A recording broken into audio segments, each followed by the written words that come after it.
Chers collègues présents, chers collègues à distance, en direct et chers collègues en différé, bonjour. Ce matin, je vais parler avec plusieurs casquettes, mais tout de suite, je vais parler avec celle du directeur de l'IUT de Béziers, puis je reprendrai la parole après en tant que coprésident du comité d'organisation. C'est une joie et un honneur pour nous, composantes d'enseignement, de recevoir et d'organiser ce colloque de chercheurs sur les technologies numériques de l'enseignement, pour l'enseignement. Ce n'est pas habituel dans notre université qu'une composante d'enseignement organise un tel colloque. Je vais rapidement vous expliquer la raison qui fait que vous êtes là aujourd'hui. L'IUT de Béziers croit au numérique, au service des apprentissages. Notre établissement porte le projet de développer les TICE pour la formation de nos étudiants, de nos apprenants, faut-il dire.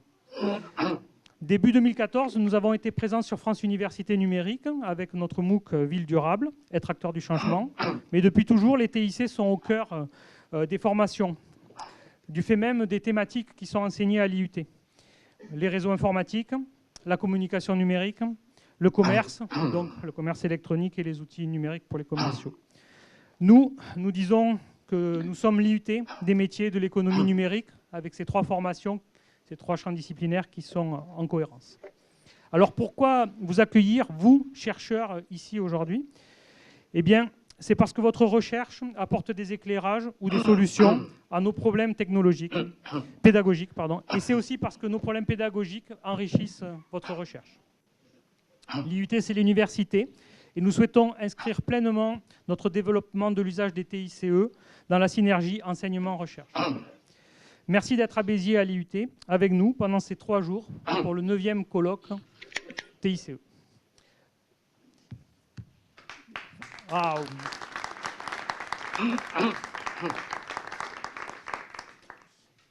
Merci Fabien d'animer la salle, de chauffer la salle. Donc je vais passer la parole à Claude Gandon qui a... Voilà, je ne vais pas y arriver. Voilà, ça y est, c'est perdu. À Claude Frasson, qui est en direct de Montréal, et qui est président général de la conférence et qui va nous dire un mot. Tu nous entends, Claude? C'est bon? Oui, ça va très bien. Vous m'entendez bien? J'ai l'impression qu'on t'entend bien, oui. Allez, vas-y. Oui. Alors, bienvenue à TIS, même si c'est à distance. C'est un exemple même de la technologie qui permet de le faire. Bienvenue à TIS. Welcome also for people coming from North America, and particularly northeast of America. C'est une tâche des plus agréables que celle de président de conférence que de remercier tous ceux qui ont fait des efforts considérables. Et effectivement, c'est le résultat d'une action collaborative très importante. Je voudrais rappeler d'abord que la conférence TIS a été créée par Jean-Pierre Pécuchet de l'INSA de Rouen en 1998 et que cette conférence a acquis ses lettres de noblesse, si l'on peut dire, tout au cours du temps, et elle est très suivie, en particulier au Canada. Alors, je voudrais d'abord remercier Alain Kravenocki de la Fondation UNIT, cette université numérique d'ingénierie et technologie qui regroupe environ 70 universités, grandes écoles d'ingénieurs et entreprises, qui produit déjà et qui donne accès libre à plus de 2500 ressources pédagogiques. C'est assez intéressant. Donc, merci à cette institution. Je voudrais remercier Michel Robert, le président de l'Université Montpellier 2, qui a accueilli TIS 2014 avec tous les moyens et les organismes disponibles. Également, merci à l'INRIA qui a aidé à la tenue de cette conférence, déjà par un de ses présidents du comité scientifique et aussi par des conférenciers invités. Je voudrais particulièrement remercier Madame Mongenet du ministère de l'Éducation nationale, car traditionnellement, on voit un intérêt du ministère pour cette conférence. Et comme je disais tout à l'heure, cette conférence est très suivie au Canada pour connaître les nouvelles technologies qui sont non seulement développées, mais utilisées. Je voudrais remercier particulièrement aussi Fabien Gandon et Jean-Marc Labatte, président du comité scientifique. Ils ont fait un travail remarquable, non seulement en quantité, mais en qualité, puisque vous savez que les articles de ces conférences sont soumis à une évaluation anonyme, doublement anonyme, et c'est une marque de qualité des grandes conférences. Je voudrais remercier aussi David Cassagne et Clément Jonquet, qui sont présidents du comité REX. Et ça, c'est très intéressant, ce comité REX. Il y a très peu de conférences qui associent des articles scientifiques, des visions plus ou moins du futur, à de la réalité, c'est-à-dire des expériences, des mesures qui ont été faites sur des implantations réelles avec la façon dont les personnes ont apprécié. Et ça a beaucoup de valeur aussi. Je voudrais remercier Christa Pellissier et Philippe Poujas qui organisent la conférence du futur. Nous y sommes déjà. Hein.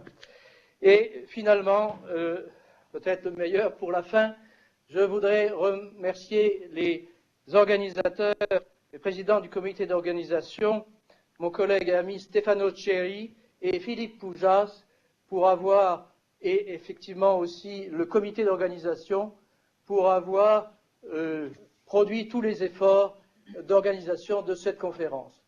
Merci à eux et bonne conférence.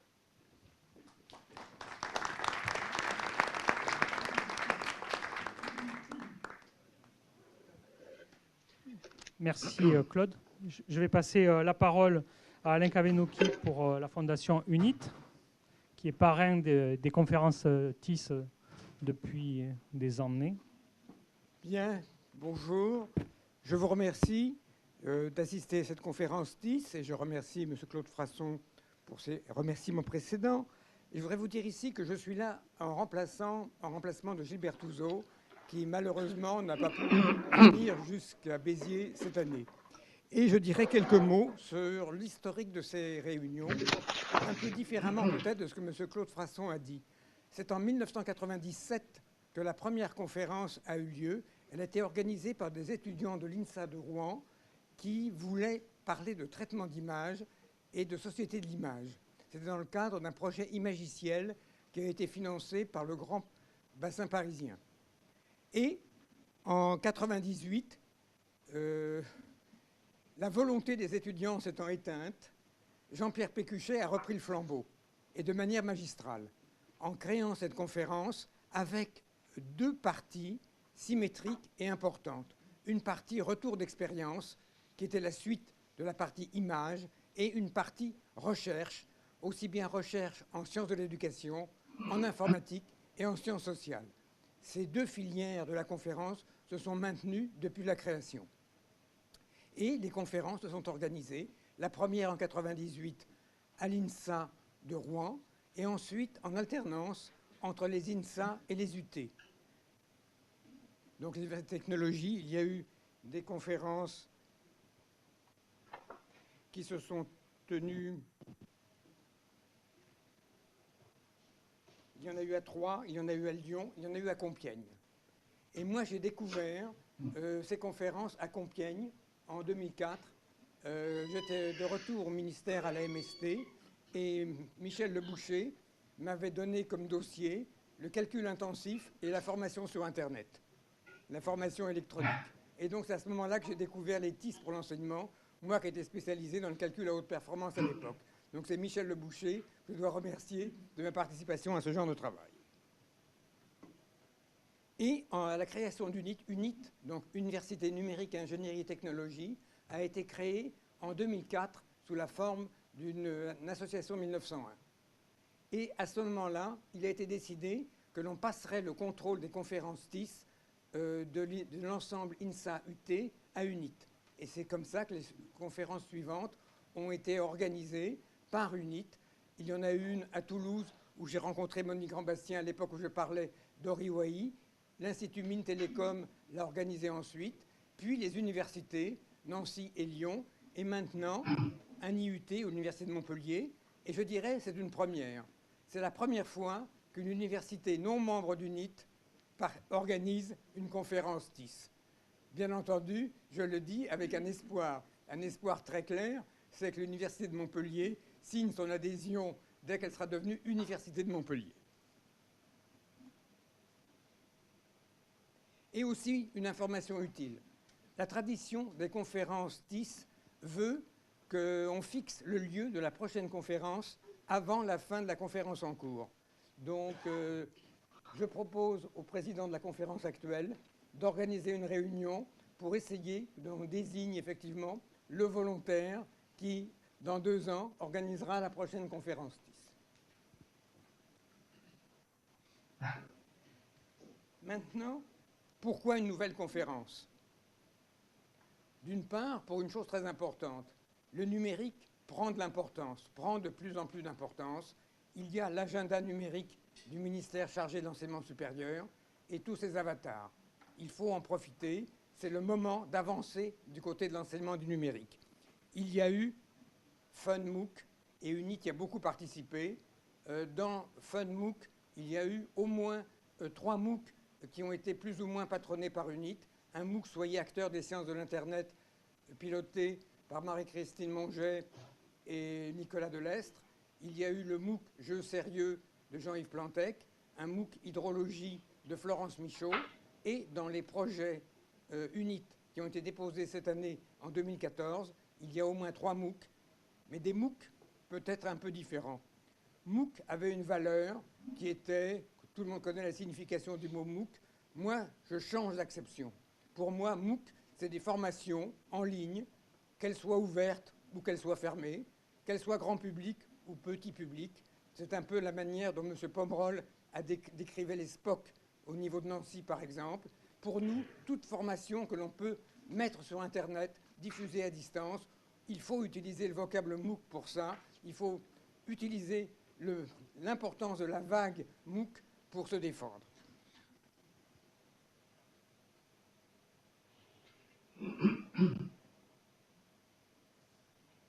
Et aussi, les MOOC ne sont pas uniquement de la formation initiale.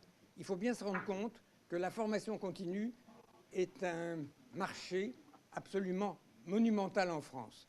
La formation continue représente un budget annuel, je m'excuse de parler gros sous, mais je pense que les universités y sont habituées, un budget de 13 milliards d'euros par an de formation continue.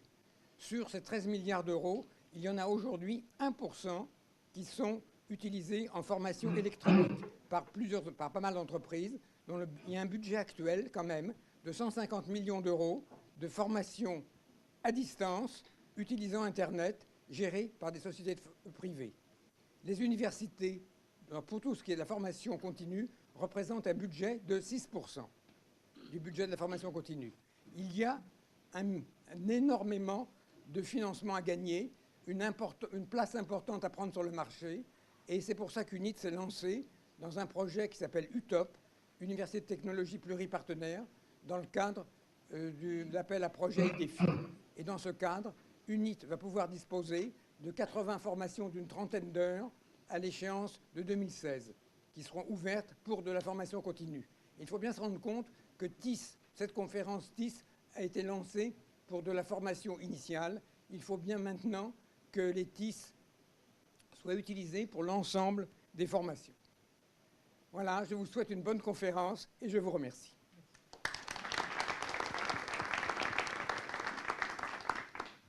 Merci. Je vais me relever. Je vais maintenant passer la parole à Michel Robert, président de l'Université Montpellier 2, qui nous accueille, qui vous accueille. Bien. Vous accueille. Bonjour à toutes et à tous. Et effectivement, je suis ravi d'être ici pour diverses raisons. Donc, d'abord, effectivement, je salue le plus ancien, Alain Kavenoki, que je connais depuis un temps assez long finalement. J'apprécie ton côté un peu geek, hein, avec un discours sur un petit écran. Et donc, les messages ont bien sûr été bien perçus. Il est clair que l'Université de Montpellier est actuellement en pleine transition, puisque dans 6 semaines, nous avons 2 universités qui vont fusionner. La plus ancienne, Montpellier 1, qui a 8 siècles d'histoire par la médecine. C'est la plus vieille université en exercice dans le monde depuis le XIIIe siècle. Et donc, l'Université des sciences, qui a été créée par la Faculté des sciences il y a 2 siècles. Et donc, on est en train de construire l'Université de Montpellier. Et ce sera l'Université de Montpellier qui sera avec l'Université de Paul Valéry, puisque sur le secteur SHS, il y aura donc 2 universités sur Montpellier. Et donc, notre Université de Montpellier, avec 40 000 étudiants, 72 laboratoires et 17 composantes, dont 3 IUT, nos 3 IUT actuels de Montpellier 2, sera bien sûr membre de l'UNIT avec David Cassagne, donc, qui sera vraisemblablement futur vice-président autour du numérique.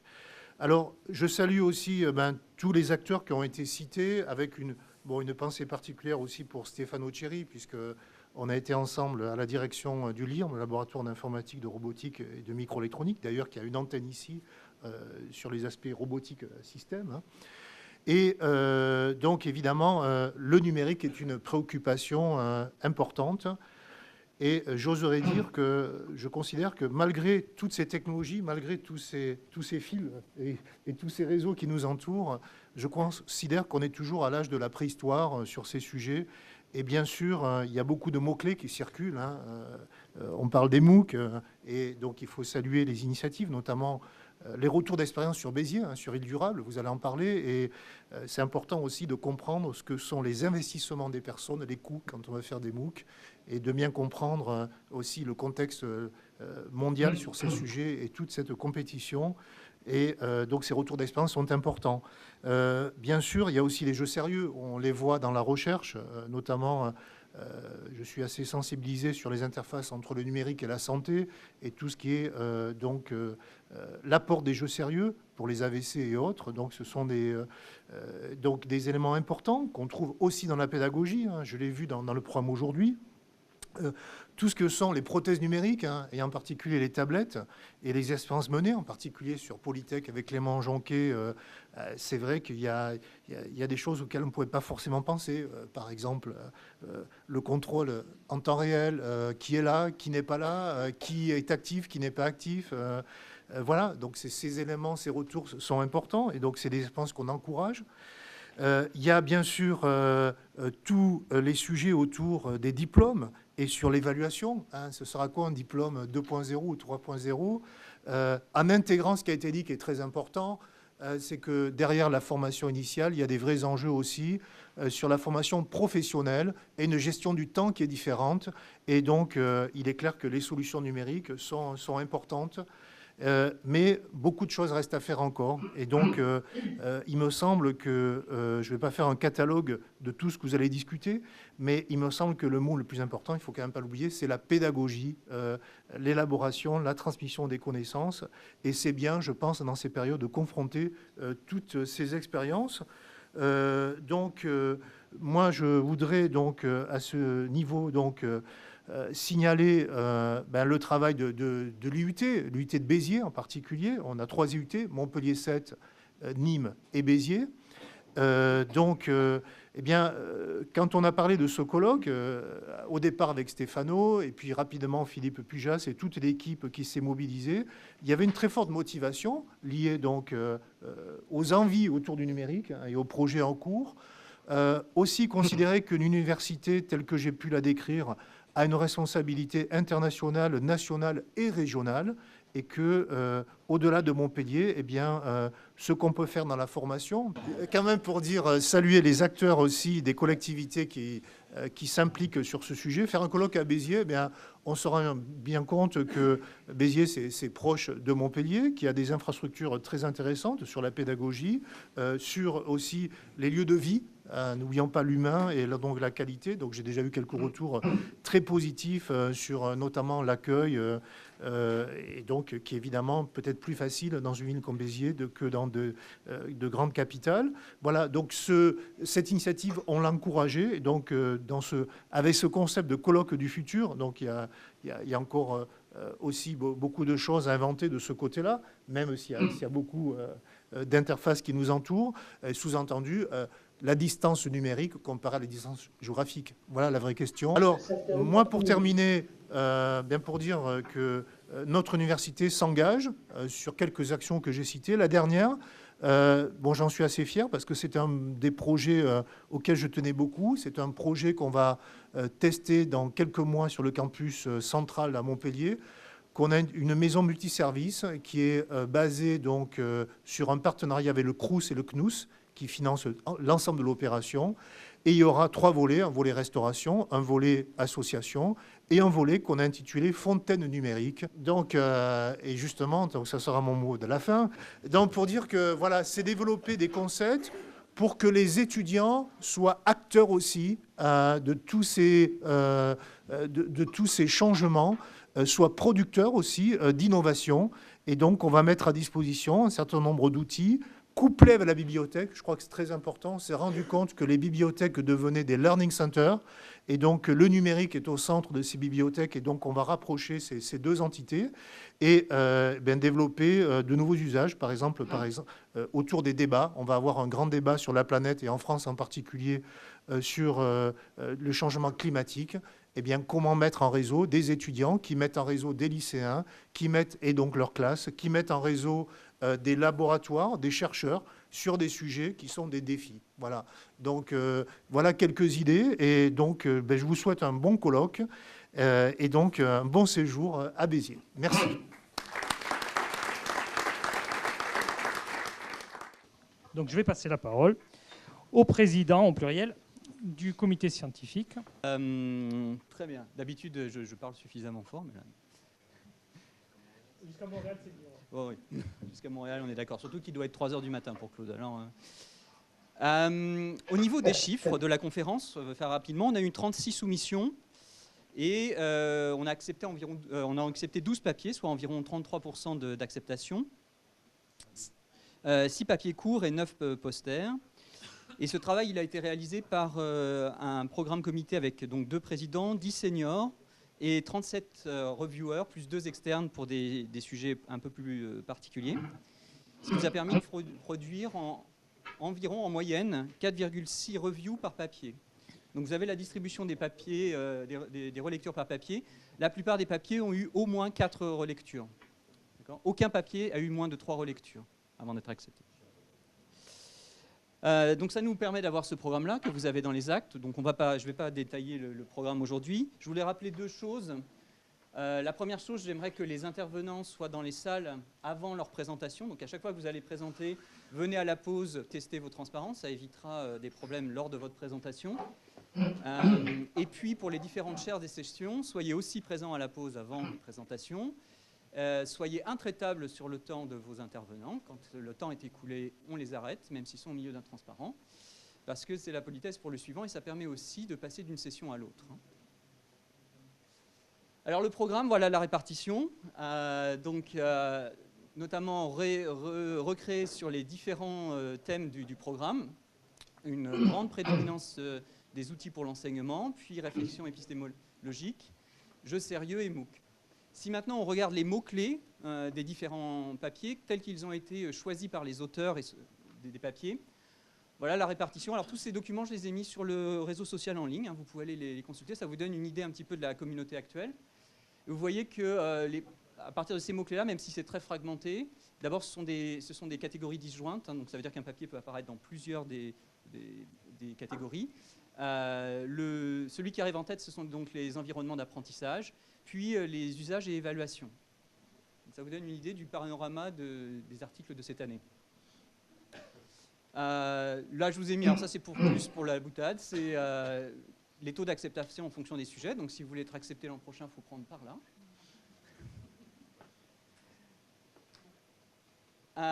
Et puis la répartition par pays, selon différentes dimensions. Donc ça, c'est intéressant en termes de marge de progression pour la prochaine édition. Notamment, ce qu'il faut regarder attentivement, c'est quels sont les pays qui apparaissent dans une catégorie mais pas dans l'autre, parce que ça veut dire qu'on a des progrès à faire dans ce domaine-là, en général. Un point important par rapport au programme, il y a 3 papiers actuellement qui sont nominés comme étant potentiellement le meilleur article. Donc, ce sont les 3 papiers que vous voyez ici. Je vous encourage à aller activement réagir à ces papiers pendant leur présentation. Et on annoncera à la conclusion de la conférence jeudi quel est celui qui gagne le meilleur article. Voilà, il se trouve à ces endroits-là dans le programme. Et sur ce, je vous souhaite une excellente conférence. Et je passe la parole soit au ministère si on l'a retrouvé, soit à Jean-Marc si tu veux dire un mot de conclusion. Non, j'ai rien de particulier à ajouter à cette excellente présentation de Fabien. Simplement, je crois qu'il faut insister. Moi, j'insisterai sur le travail des médias reviewers qui a été vraiment très très bon. Le processus a été, j'estime, bien meilleur que les autres années et bien meilleur que dans beaucoup d'autres conférences. Il a été extrêmement transparent. Les reviewers ont fait des reviews qui étaient assez longues en général, très détaillées. Les méta-reviewers ont fait des bonnes synthèses. Et finalement, quand avec Fabien, on a eu à la décision finale à prendre, on a tout le temps suivi l'avis des méta-reviewers, sauf que de temps en temps, quand il y a eu vraiment des conflits importants, le méta-reviewer lui-même a dit « j'arrive pas à décider, je vous laisse la décision ». Donc c'était pour 2 ou 3 papiers maximum. Et donc pour le reste, le processus a été vraiment excellent.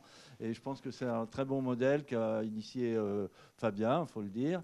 Et je voulais le remercier aussi pour ça, parce que dans le passé, malheureusement, pour TIS, des fois, il y a eu des contestations sur la manière dont les papiers ont été sélectionnés. Et cette année, ça a été vraiment excellent. Voilà. Et donc, c'est porteur pour l'avenir.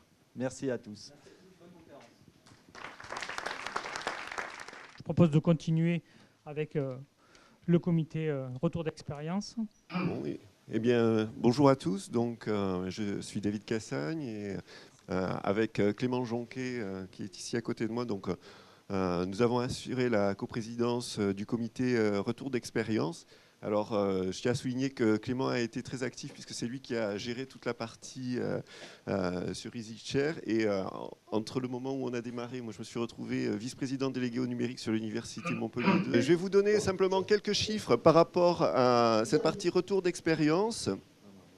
Donc il y a eu 22 soumissions, 14 communications ont été acceptées, donc 2 coprésidents pour le comité de programme, 33 membres du comité REX, donc, qui ont assuré les relectures et je voudrais vraiment les remercier parce qu'ils ont vraiment fait un travail remarquable. Donc avec 3 à 4 relectures par communication et des soumissions donc, qui venaient de France, Algérie, Belgique, Tunisie, Italie. Alors au niveau de la répartition sur les thématiques, donc vous le verrez dans le programme, on a réparti ça donc, dans les domaines suivants. Donc vous avez le nombre de papiers qui est indiqué pour chacun des domaines. Donc vous avez une partie, donc une session sur les MOOC, une session sur l'enseignement hybride, une session sur support et interface numérique. Et enfin, jeux sérieux et réseaux sociaux et plateformes numériques. Donc au niveau du programme, ça se présente de la façon suivante. Donc c'est quelque chose qui est, je crois, tout à fait intéressant dans une conférence comme celle-ci, d'avoir une partie plus tournée vers les retours d'expérience. Donc c'est des retours d'expérience qui vont être présentés en parallèle cet après-midi. Donc vous avez ici la répartition des sessions. Et cet après-midi donc, se terminera par une table ronde sur la thématique du néo-enseignement et des bouleversements qui peuvent être présents aujourd'hui, et notamment sur la question également de la fin des diplômes. Alors je vais passer également la parole à Clément.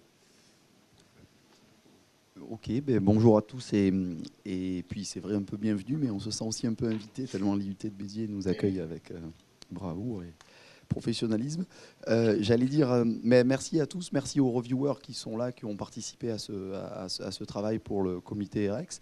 Et je tenais juste à dire que c'est vrai que c'est une bonne opportunité. Je trouve que c'est une originalité de cette conférence qui est vraiment intéressante, qui permet à des gens moi, je me retrouve un peu sous cette casquette-là, qui sont intéressés par ces thématiques, mais qui ne sont pas forcément des chercheurs du domaine, de pouvoir dire ce qu'ils font dans leurs universités, avec leurs étudiants. Et donc donner du retour d'expérience. Donc j'inviterai juste, comme les sessions du coup vous allez devoir plus ou moins tous passer par les sessions retour d'expérience. Donc aux bons vieux chercheurs bien expérimentés dans le domaine, soyez indulgents, même si la forme est un petit peu moins académique sur les communications Rex. Voilà, c'est pas faux. Les papiers présentent tous des travaux assez intéressants, mais forcément de façon un peu moins conventionnelle, je pense. Mais c'est ce qui va en faire la richesse aussi. Et à mon avis, les auteurs apprécieront le retour de ce que peut leur faire la communauté. Voilà, donc bienvenue à ces sessions-là, et puis on vous retrouve cet après-midi.